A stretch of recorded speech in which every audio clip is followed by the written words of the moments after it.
up, everybody? Welcome to General Hospital MV, my G Chapter show, and I want to wish a big happy Mother's Day to all the mothers out there that watch the show, and to those that may not be able to see their mothers right now due to the COVID-19 situation. I am lucky enough that I live under the same roof as my mom and my grandmother. I don't take that for granted, so I'm going to keep this episode very short so that I can spend the rest of the evening with them. So we're going to get into all the highlights and the WTF moments in like a quick lightning round, and then we're gonna leave it at that, okay? So let's begin. Here are the things that I lived for this week. Number one, Spencer giving Nicholas an ultimatum between divorcing Ava and having a relationship with him, only for Ava to be like, so, when are you moving out? Honestly, if Nicholas gives up his inheritance to have a relationship with his son, I think that would go a long way in having his friends and family and maybe even some of the viewers love him again. Number two, Max Scorpio being able to figure out that Jordan definitely knows way more than she's saying about TJ's kidnapping. Honestly, why isn't he the police commissioner? I am pretty confident that by the time this storyline is over, Mac will be the police commissioner again, and all will be right in the world of Port Charles. Number three, Curtis going into Papa Bear mode to protect Trina from Cyrus, and Portia too, I guess. Listen, I am more convinced than ever that Portia is working for Cyrus. Cyrus took an interest in the hospital this week, and we know that Portia just applied to become the head of internal medicine. That is not a coincidence, you feel? Number four, Robert, Mac, Felicia, and Anna getting together to remember the late Holly Sutton. Now, I loved seeing them in scenes together, but the thing that had me asking what the heck is that this is the one time since the lockdown began with all the edited flashbacks and stuff that the show decides not to use flashbacks. Are you kidding me? On a side note, Peter didn't want Holly dead and he's very mad about it,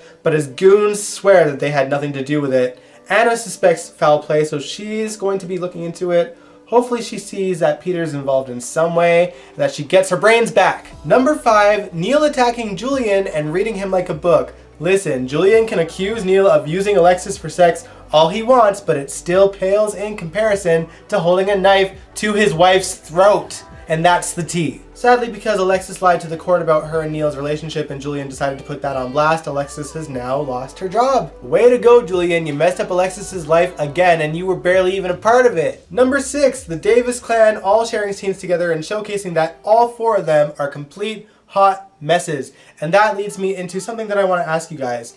If you saw, Kristina put JaSam's relationship on blast and called them out on a few things. To sum things up, Kristina basically said that Jason and Sam are only together because they are danger junkies, and that while he would die for Sam, his number one priority will always be Carly and Sonny, and that Jason doesn't really want a normal life with kids, he'd rather live life on the edge. And I want to know, do you guys agree with her? Now, you guys know that I am a JaSam fan, and you would think that I would disagree, but you know what? She's not exactly wrong. I don't agree with the fact that Jason doesn't want a life with his kids, but the essence of JaSam has always been that they are a ride or die, danger junkie kind of couple, and when you did throw the kids in the mix, it changed the dynamics of their relationship, and it just doesn't work the way that it used to, which breaks my heart as a JaSam fan, but it's the reality of what JaSam are today. Whether you agree with me or not, I want to know what you guys think in the comments below, so let me know. Now, on top of the highlights, I want to list a couple of WTF moments.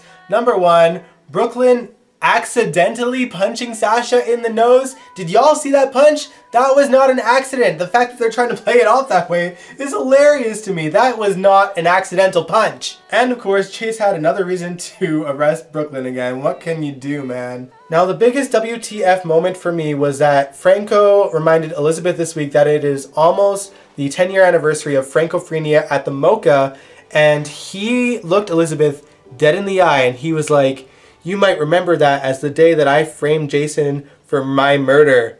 And I was like, as opposed to the fact that you kidnapped her child that day? Are you kidding me? Man, the things that the show will do to brush Franco's, past under the rug as if we don't have memories. Like, y'all, that, I shook my head. That was the most irritating thing to ever come out of Franco's mouth. Just have them talk about that part. If they do not talk about it, it is going to make them annoying to watch.